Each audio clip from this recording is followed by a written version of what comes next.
Howdy everyone, we're ECEN 13 Embedded Dartboard Gaming. Essentially our project is the traditional game of darts is a bit boring, a bit dangerous for kids, and can only be played locally.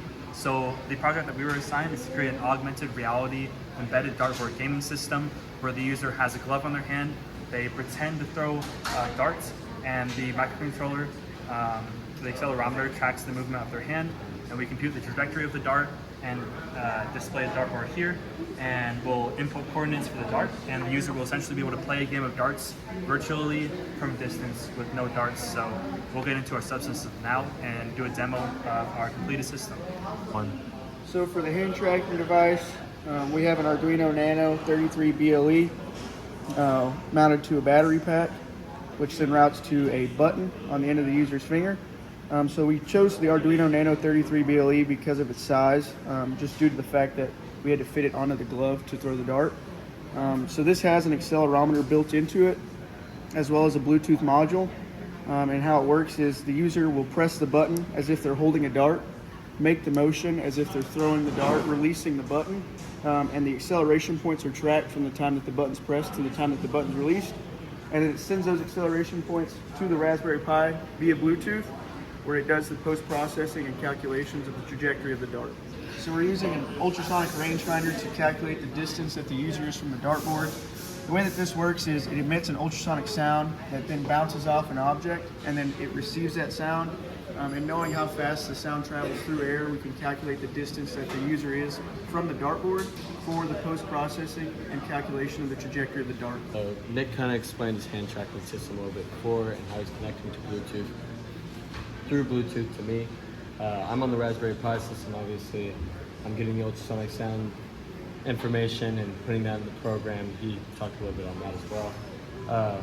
Once the glove is turned on and connected via Bluetooth to my device, he hits that button, data comes over, and I'm doing all the post-processing. So this code is just a little bit of the Bluetooth information, how I read it in. Obviously, I have to have the UUID the same on the computer, being the Raspberry Pi and the device. You have the Bluetooth ID as well, and then the rest of it's just reading it and unpacking it into a file that I can read. If we exit out of here real quick, I can also go into this program. And in this one, this is kind of where I'm performing the calculations, reading from my Bluetooth data file, and then doing a bunch of extra stuff. And then at the end of this file, I'm actually placing all of the information in here for Jacob's subsystem, which is the game design subsystem. As you can see, it's just 2 coordinates printed out. Every single time I run that one file, that puts everything, every time I run the Python executable, that puts these 2 coordinates in here. Once that updates, Jacob reads it in. So let's speak a little bit more on this subsystem. So on the game design subsystem, my part was essentially in the Unity software environment to create a dartboard video game that can input mouse coordinates as dart inputs. So over here, we have the game that'll start up. Here's a high score database that scores the number and the player's initials. And here we'll start. Here's a 3D Unity environment that I created with the dartboard and several darts.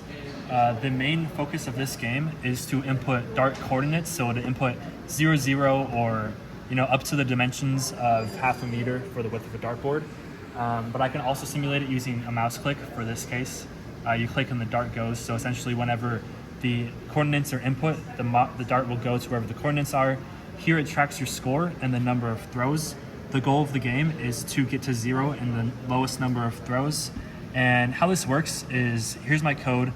Essentially, it'll read in numbers every time the coordinate file updates. It'll read in the new coordinates and it'll send a dart to that location.